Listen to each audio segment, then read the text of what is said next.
LeBron James is without a doubt the greatest player of this past generation of basketball. And I'm not saying the greatest player this year because that is a debate that we should leave for another video. But if you want, go ahead and comment down below who you think the best player in the NBA is, because I always love to spark conversation and debate on my videos.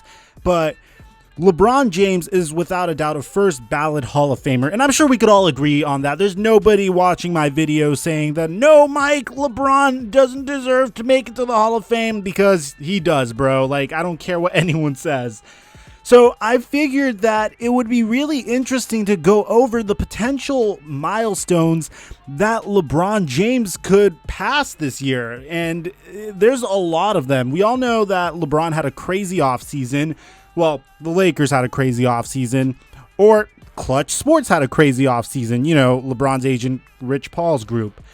And as a result of that, LeBron is in a good situation to break a decent, not only potentially bring a NBA championship to Los Angeles, well, the Lakers, but he also has avenue to potentially getting into the top 15s, top 10s, or top 5s in specific categories. So in this video, I'm going to take you through crazy milestones that LeBron James is about to surpass, and let me know in the comments. We're going to try to predict where it's going to go, but I'm going to tell you where my man LBJ stands so far.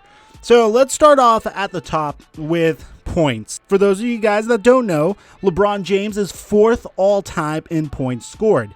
He needs exactly 1,101 to pass fellow Los Angeles Laker Kobe Bryant for 3rd place, which is almost, it's gonna happen, man. Come on, he just needs 13 points per game. I know the Lakers got Anthony Davis and Danny Green and DeMarcus Cousins, but there's no way my man is only gonna average like 13 points per game or less.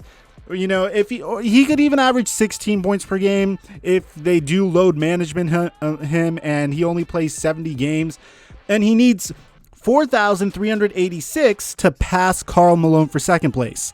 And let's be realistic, that's not happening this year. He also would need 5,845 to pass Kareem Abdul-Jabbar for the all-time record, which would mean 24 points per game every single game for the next 3 years. Now, that's actually a very realistic goal. He might actually pass Kareem in his 4th season as a Laker, and it would be at the very end of his 4th season in LA.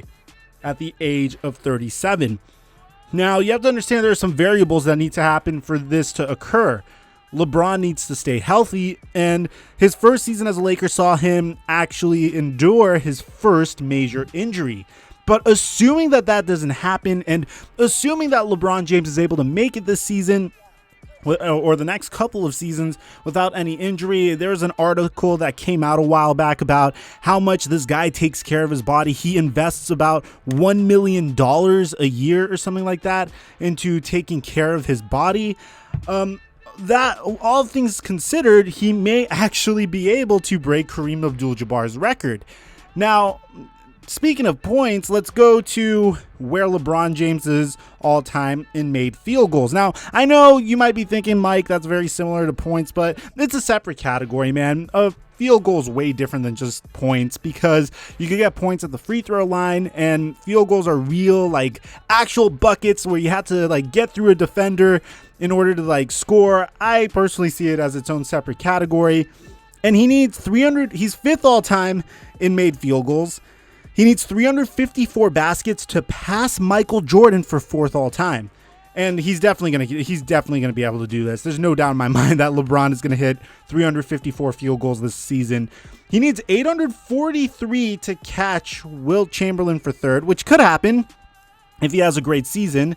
He needs 1,690 to catch Karl Malone for 2nd. That could happen next year, but it's not going to happen this year. But he'll need 4,000 buckets to pass Kareem Abdul-Jabbar. And this would take 5 more seasons. So we'll see him playing with his son by the time this happens. If it happens, it could happen. But Kareem definitely put some distance between himself and Karl Malone and anyone that's potentially going to be chasing him. And that makes a lot of sense. Kareem was very dominant during his time in the league. He was literally, that sky hook of his was unstoppable. He was an unstoppable force in the paint.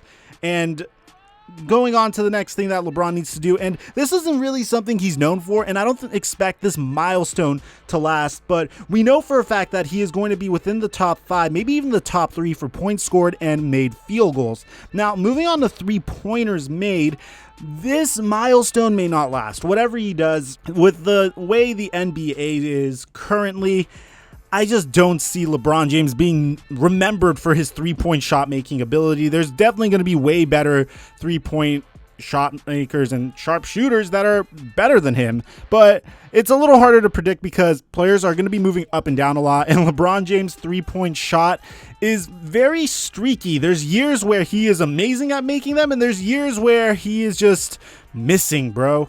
But he needs only 101 threes, I said only like it's nothing, to pass Kobe Bryant and move into the top 15.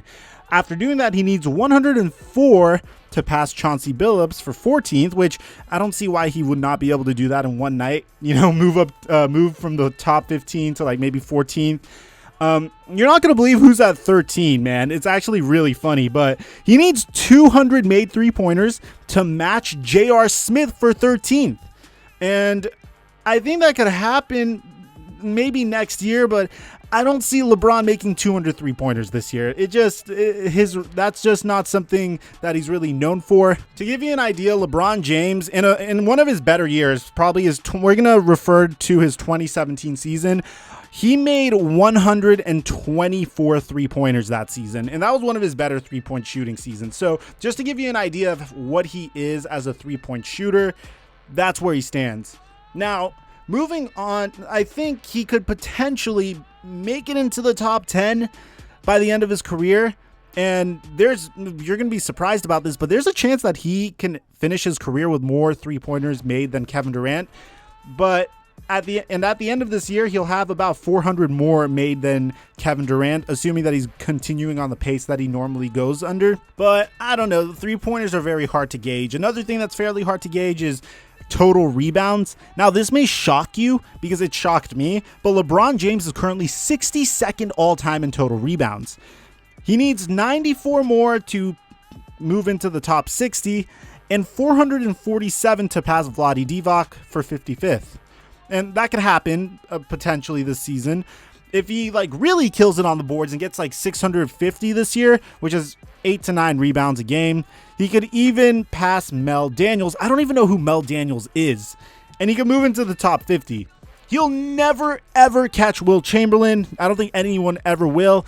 But that just goes to show how well-rounded Will Chamberlain is, and even how well-rounded LeBron is, and how underrated rebounding is, really, because you really don't take it for granted until you see some of the greatest rebounders of all time.